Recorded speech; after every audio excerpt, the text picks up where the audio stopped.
और प्राण प्रतिष्ठा से पहले एसएल ग्रुप के संस्थापक और पूर्व राज्यसभा सांसद डॉक्टर सुभाष चंद्रा भी अयोध्या में प्रभु श्री राम की प्राण प्रतिष्ठा कार्यक्रम के लिए पहुंचे हैं। डॉक्टर सुभाष चंद्रा से एक्सक्लूसिव बातचीत की हमारे सहयोगी विशाल पांडे ने।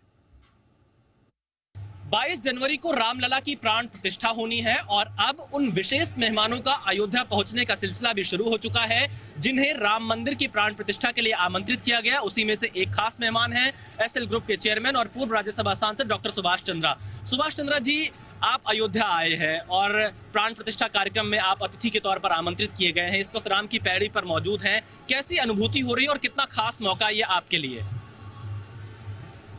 पहले तो आपके सभी दर्शकों को मेरा प्रणाम। जय श्री राम। भगवान की कृपा आप सबके ऊपर हो, ऐसी मेरी प्रार्थना। मैं आज अयोध्या लगभग 45 वर्ष बाद आया हूं। 45 वर्ष पहले एक युवा के नाते जब आया था यहाँ, तो मन में पीड़ा थी। एक पीड़ा थी कि जिस रामायण को पढ़कर, रामलीलाओं को देखते हुए हम बचपन से बड़े हुए, अयोध्या के बारे में बहुत सी कथाएं सुनी, जिस जगह भगवान राम का जन्म हुआ वहाँ पे एक विदेशी व्यक्ति, और ये बात मेरे भारत के मुस्लिम भाइयों को समझनी चाहिए कि ये जो यहाँ जो पहले मंदिर होता था, उसको तोड़ने वाले भारत के मुस्लिम नहीं थे।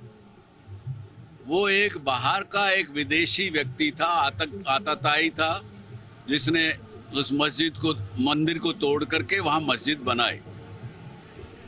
तो मन में पीड़ा होती थी और ये लगता था कि हम भारत के नागरिक होते हुए, और भारत 1947 में आज़ाद हो चुका, फिर भी जो हमारे पर जिन लोगों ने आक्रमण करके हमारे पर राज किए, उन लोगों ने, उन शासकों ने हमारे देश की संस्कृति, उसके पूजा स्थल, उनके आस्था के मंदिर, उनको तोड़ा, ध्वस्त किया। तो क्यों नहीं हमारा अपना जब स्वराज हुआ है तो उसको वापस किया जा सके? इसका उत्तर उस समय भी मुझे एक युवा व्यक्ति के नाते किसी ने नहीं दिया, मुझे नहीं मिला। कुछ राजनीतिक मित्र जिनसे पूछा तो उन्होंने भी यही कहा कि सुभाष, ये राजनीति है, तुम नहीं समझोगे, तुम बच्चे हो अभी। तो वो पीड़ा लेकर के मैं यहाँ से गया। लेकिन जब मैं आज यहाँ आया हूँ 2024 में, आज 20 जनवरी के दिन, तो मन में एक उल्लास है, एक भावना है इस प्रकार की कि मैं स्वतंत्र हूँ, मेरा देश स्वतंत्र है, मेरे देश के नागरिक सब स्वतंत्र हैं।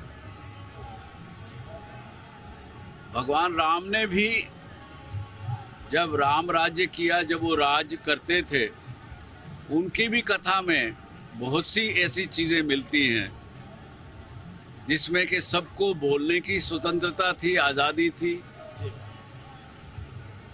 स्वतंत्रता होते हुए भी कोई किसी एक दूसरे को कष्ट नहीं देता था। लेकिन जो माहौल हमने